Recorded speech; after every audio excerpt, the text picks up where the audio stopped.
Hello students, for class 6 mathematics today we are going to start our new chapter number 6 called lines and angles. Lines and angles में इस बार हम लोग काफ़ी चीज़ें पढ़ेंगे, तो पिछले साल की कुछ चीज़ें रिवाइज कर लेते हैं that we have studied up to class 6. ठीक है.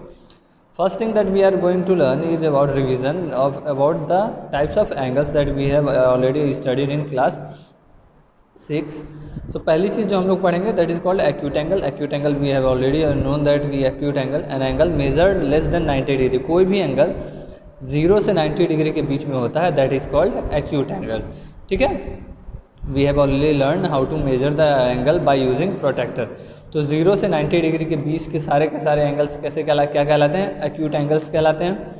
Second one is obtuse angle. Obtuse angle an angle measured between 90 degree to 180 degree. An angle measured between एक ऐसा एंगल जो 90 डिग्री से लेके कहाँ तक 180 डिग्री तक मेज़र किया जाता हो that is called obtuse angle. Then straight angle an angle measured equal to 180 degree, मतलब कि एक एंगल जो एकदम स्ट्रेट 180 डिग्री हो that is straight line. It is called straight angle. Right angle किसे कहते हैं? An angle measured equal to 90 degree, एक ऐसा एंगल जिसका मेजरमेंट कितना हो 90 डिग्री के एक्जैक्टली बराबर हो that is called right angle. Then what is reflex angle?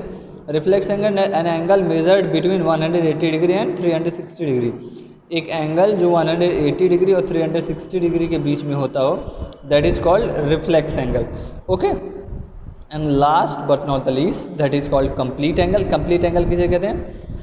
An angle measured equal to 360 degree, एक एंगल किसके बराबर 360 डिग्री के बराबर that is called complete angle. तो ये छः चीज़ें आपको याद रखनी है. Acute angle, obtuse angle, straight angle, right angle, reflex angle and complete angle. ये सारी चीज़ें हम पहले भी पढ़ चुके हैं. This is just a revision for you all for this class 7. So this year we are going to study about pair of angles. Pair of angles के बारे में हम लोग इस साल पढ़ेंगे. Pair of angles means group of two angles. दो angles के दो चीज़ों को ही हम पेयर कहते हैं. तो ऐसे कौन कौन से एंगल हैं जो दो ग्रुप्स में एग्जिस्ट करते हैं, पेयर्स में एग्जिस्ट करते हैं और उनका नाम क्या है? We are going to discuss here. First one is complementary angle. Complementary angles if the sum of any two angles is 90 degree then the pair is called as complementary angles. मतलब कि कोई भी दो एंगल्स हो, कुछ भी measurement हो, लेकिन दोनों का सम हमेशा 90 डिग्री है, then they are called complementary angles. For example here I have written 60 and 90. 60 plus 30 is equal to 90 degree. 70 plus 20 is equal to 90 degree. और कुछ भी हो सकता है, 50 plus 40 भी हो सकता है, 45 plus 45. मतलब कि कोई भी दो एंगल्स जिनका सम हमेशा कितना आता हो 90 डिग्री के बराबर आता हो, then the pair of angles will be called as complementary angles. ठीक है. And each angle is called complement of each other. जैसे 60 का कॉम्प्लीमेंट 30 होगा, 30 का कॉम्प्लीमेंट 60 होगा. वहीं 70 का कॉम्प्लीमेंट 20 डिग्री होगा, 20 डिग्री का complement 70 degree. Similarly supplementary angles. Supplementary angles में क्या होता है कि if the sum of two angles is 180 degree, दो एंगल्स जिनका सम कितना हो 180 डिग्री हो, then the pair is called supplementary angles. For example 140 degree and 40 degree, दोनों को ऐड कीजिए 180 आता है. ठीक है. सिमिलरली 70 डिग्री एंड 110 डिग्री, इन दोनों को ऐड कीजिए 170 आएगा. या फिर 125 डिग्री और 55 डिग्री, जो भी हो, मतलब कि दो एंगल्स अगर उनको ऐड किया जाए और वो मिलके कितना बनाते हैं 180 डिग्री बनाते हैं, then that is called supplementary angles. The pair is called supplementary angles.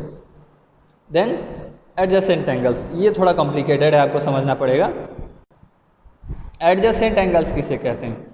ये भी दो एंगल्स होते हैं. Two angle sharing a common vertex and a common arm are said to be adjacent angles. दो एंगल्स, कितने angles हैं? First angle is this that is AOB. Second angle is this that is BOC. दो angles हैं. ठीक है. लेकिन the thing is that it has to share one common vertex. Common vertex दोनों के पास क्या है? O है. और एक कॉमन आर्म होना चाहिए दैट इज OB. कोई भी एंगल जिसमें एक कॉमन वर्टेक्स हो और एक कॉमन आर्म हो, और दोनों समझ लीजिए कि एक ही बेस पे हैं. पहला OC पे है, दूसरा OB पे है. तो दो अलग अलग एंगल्स जिनमें एक कॉमन आर्म हो और एक कॉमन वर्टेक्स हो, उनको कहते हैं एडजेसेंट एंगल्स। इसके और भी फिगर्स हो सकते हैं, जैसे कि एक फिगर ये देख लीजिए। तो here there are two angles, first angle is this and second angle is this. This is the common vertex and this is common arm. तो दो ऐसे angles, two angles sharing a common vertex and a common arm are said to be adjacent angles. ठीक है, adjacent angles इसे कहते हैं।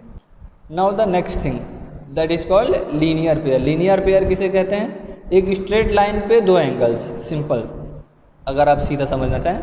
और it's definition is it is a kind of adjacent angle in which non common sides are opposite to each other. ये कैसा angle है? एक एडजेसेंट एंगल का टाइप है। जैसे यहीं देख लीजिए, दो एंगल्स हैं, है कि नहीं? There are two angles with a common vertex and a common arm. एक कॉमन वर्टेक्स ओ और कॉमन आर्म ओ सी दोनों के पास है, और दोनों किस पे हैं? एक स्ट्रेट लाइन पे हैं। किस पे हैं? एक स्ट्रेट लाइन पे हैं। तो this is called a linear pair. और दोनों नॉन कॉमन साइड्स, जैसे कि O A and O A and O B are opposite to each other, exactly opposite to each other, this is called linear pair. जैसे कि एक और example यहाँ हो गया, the line P Q is straight line where O R is an arm. O R उस पर एक आर्म है, तो the line P Q is divided into two segments. Line जो स्ट्रेट लाइन आपकी पी क्यू है वो कितने सेगमेंट्स में डिवाइड की गई है? दो सेगमेंट्स में। तो this is called linear pair. But linear pair की एक खासियत होती है, नोट कर लीजिएगा, note that sum of angles